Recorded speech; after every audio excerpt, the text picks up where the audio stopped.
ಎಲ್ಲರಿಗೂ ನಮಸ್ಕಾರ. Welcome to ಕಾದಂಬರಿ 256 ಚಾನೆಲ್. ಸೊ ಮಹಾಕುಂಭ ಮೇಳ ನಡೀತಾ ಇರೋದು ಎಲ್ರಿಗೂ ಗೊತ್ತಿದೆ. ಮಹಾಕುಂಭ ಮೇಳದ ಹಿನ್ನೆಲೆ ಏನು, ಅದು ಎಲ್ಲಿ ನಡೀತಾ ಇದೆ, ಅದ್ರ ಕಂಪ್ಲೀಟ್ ಡೀಟೇಲ್ಸ್ ನಾನು ಇವತ್ತು ಈ ವ್ಲಾಗ್ ಅಲ್ಲಿ ಕೊಡ್ತೀನಿ. ಕನ್ನಡನ ಬೆಳೆಸಿ ಕನ್ನಡನ ಉಳಿಸಿ ಅಂತ ನಾನು ಇವತ್ತು ಈ ವ್ಲಾಗ್ ನ ಸ್ಟಾರ್ಟ್ ಮಾಡ್ತಾ ಇದ್ದೀನಿ. ಮಹಾಕುಂಭ ಮೇಳದ ಪೌರಾಣಿಕ ಹಿನ್ನೆಲೆ ನಾವು ನೋಡೋದಾದ್ರೆ 18 ಪುರಾಣಗಳಲ್ಲಿ ಒಂದಾದ ಭಾಗವತ ಪುರಾಣ ಹಾಗೂ ವಿಷ್ಣು ಪುರಾಣದಲ್ಲಿ ರಾಕ್ಷಸರು ಹಾಗೂ ದೇವತೆಯರು ಸಮುದ್ರ ಮಂಥನ ಮಾಡ್ತಾ ಇರ್ತಾರೆ. ಆ ಸಮಯದಲ್ಲಿ ತುಂಬಾ ವಸ್ತು ಸಿಗುತ್ತೆ, ಚಂದ್ರ, ಕಾಮಧೇನು ಆತರ ತುಂಬಾ ಸಿಗುತ್ತೆ. ಸೊ ಆಗ ಅಮೃತ ಕುಂಭ ಸಿಕ್ಕಿದಾಗ ವಿಷ್ಣು ರಾಕ್ಷಸರಿಗೆ ಆ ಕುಂಭ ಸಿಗ್ಬಾರ್ದು ಅನ್ನೋ ಕಾರಣದಿಂದ ಮೋಹಿನಿಯ ವೇಷ ಹಾಕೊಂಡು ಅಮೃತ ಕುಂಭ ಎತ್ಕೊಂಡೋದ್ರಿಂದ ಒಂದು ಹಿನ್ನೆಲೆ ಇದೆ. ಇನ್ನೊಂದೇನಂತ ಇದೆ, ಗರುಡ ದೇವ ಬಂದ್ಬಿಟ್ಟು ಆ ಅಮೃತ ಕುಂಭ ಎತ್ಕೊಂಡೋದ್ರು ಅಂತ ಇನ್ನೊಂದು ಹಿನ್ನೆಲೆ ಇದೆ. ಸೊ ಅದು ಎತ್ಕೊಂಡು ಹೋಗೋ ಸಮಯದಲ್ಲಿ ಅಮೃತದ ಕೆಲವು ಹನಿಗಳು 4 ಜಾಗದಲ್ಲಿ ಬೀಳುತ್ತೆ. ಆ 4 ಜಾಗದಲ್ಲಿ ಈ ಕುಂಭ ಮೇಳನ ಮಾಡ್ತಾರೆ ಅಂತ ತಿಳಿದ್ ಬಂದಿದೆ. ಸೊ ಆ 4 ಜಾಗ ಯಾವ್ದಂತ ಹೇಳಿದ್ರೆ ಉಜ್ಜಯಿನಿ, ಹರಿದ್ವಾರ, ನಾಸಿಕ ಹಾಗೂ ಪ್ರಯಾಗ್ರಾಜ್.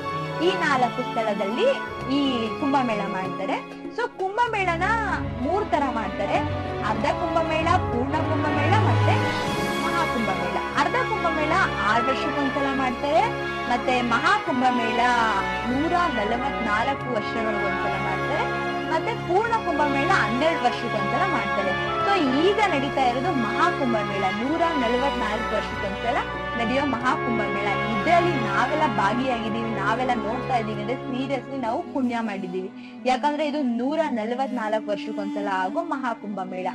ಮಹಾಕುಂಭಮೇಳ ಸ್ಟಾರ್ಟ್ ಆಗೋದೇನೆ ಶಾಹಿ ಸ್ನಾನದಿಂದ. ಶಾಹಿ ಸ್ನಾನ ಅಂದ್ರೆ ಗಂಗಾ, ಯಮುನಾ, ಸರಸ್ವತಿ ನದಿಗಳ ಸಂಗಮದಲ್ಲಿ ಕೋಟ್ಯಾಂತರ ಭಕ್ತರು ಬಂದು ಅಲ್ಲಿ ಶಾಹಿ ಸ್ನಾನ ಮಾಡ್ತಾರೆ. ಯಾಕಂದ್ರೆ ಅವರು ಪಾಪ ನಿವಾರಣೆ ಆಗ್ಬೇಕಂತ ಹೇಳ್ಬಿಟ್ಟು ಶಾಹಿ ಸ್ನಾನ 6 ಹಂತದಲ್ಲಿ ನಡೆಯುತ್ತೆ. ಒಂದು ಜನವರಿ 13 ಪುಷ್ಯ ಪೂರ್ಣಿಮೆ ಎಂದು, ಜನವರಿ 14 ಮಕರ ಸಂಕ್ರಾಂತಿ ಎಂದು, ಹಾಗೂ ಜನವರಿ 29 ಮೌನಿ ಅಮಾವಾಸ್ಯೆ ಎಂದು, ಫೆಬ್ರವರಿ 3 ಬಸಂತ ಪಂಚಮಿ ಎಂದು, ಮತ್ತೆ ಫೆಬ್ರವರಿ 12 ಮಾಘ ಹುಣ್ಣಿಮೆ ಎಂದು, ಮತ್ತೆ ಫೆಬ್ರವರಿ 26 ಲಾಸ್ಟ್ ಫೈನಲ್ ಆಗಿ ಮಹಾಶಿವರಾತ್ರಿ ಎಂದು ಮಾಡ್ತಾರೆ. ಪ್ರಪಂಚದಲ್ಲೇ ನಡೆಯೋ ಧಾರ್ಮಿಕ ಕಾರ್ಯಕ್ರಮಗಳಲ್ಲಿ ಅತಿ ಹೆಚ್ಚು ಜನ ಸೇರೋ ಕಾರ್ಯಕ್ರಮ ಇದಾಗಿದೆ ಅಂತ ಹೇಳ್ಬೋದು. 40 ಕೋಟಿ ಜನ ಆಲ್ರೆಡಿ ಸೇರಿದ್ದಾರೆ ಈ ಮಹಾ ಕುಂಭಮೇಳಕ್ಕೆ ಅಂತ ತಿಳಿದು ಬಂದಿದೆ. ಹಾಗೆ 10,000 ಹೆಕ್ಟೇರ್ಗಳ ಪ್ರದೇಶದಲ್ಲಿ ಈ ಕಾರ್ಯಕ್ರಮ ಮಾಡ್ತಾ ಇದ್ದಾರೆ. 1800 ಹೆಕ್ಟೇರ್ ಪ್ರದೇಶವನ್ನು ಜಸ್ಟ್ ಪಾರ್ಕಿಂಗ್ ಅಂತಾನೆ ಬಿಟ್ಟಿದ್ದಾರೆ ಅಂತ ತಿಳಿದು ಬಂದಿದೆ.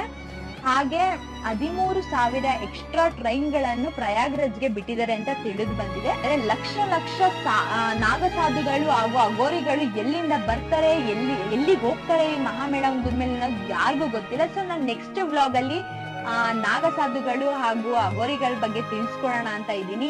ಈ ವಿಡಿಯೋ ನೀವು ಸ್ವಲ್ಪನಾದ್ರೂ ಏನಾದ್ರು ತಿಳ್ಕೊಂಡ್ರೆ ದಯವಿಟ್ಟು ಕಮೆಂಟ್ ಮಾಡಿ. ಯಾಕಂತ ಹೇಳಿದ್ರೆ ನಂಗೆ ರೆಸ್ಪಾನ್ಸ್ ಯಾವ ತರ ಇದೆ ಅಂತ ಗೊತ್ತಾಗ್ಬೇಕು. ಹಾಗೆ ಲೈಕ್ ಮಾಡಿ, ಶೇರ್ ಮಾಡಿ. Thank you for watching and keep watching.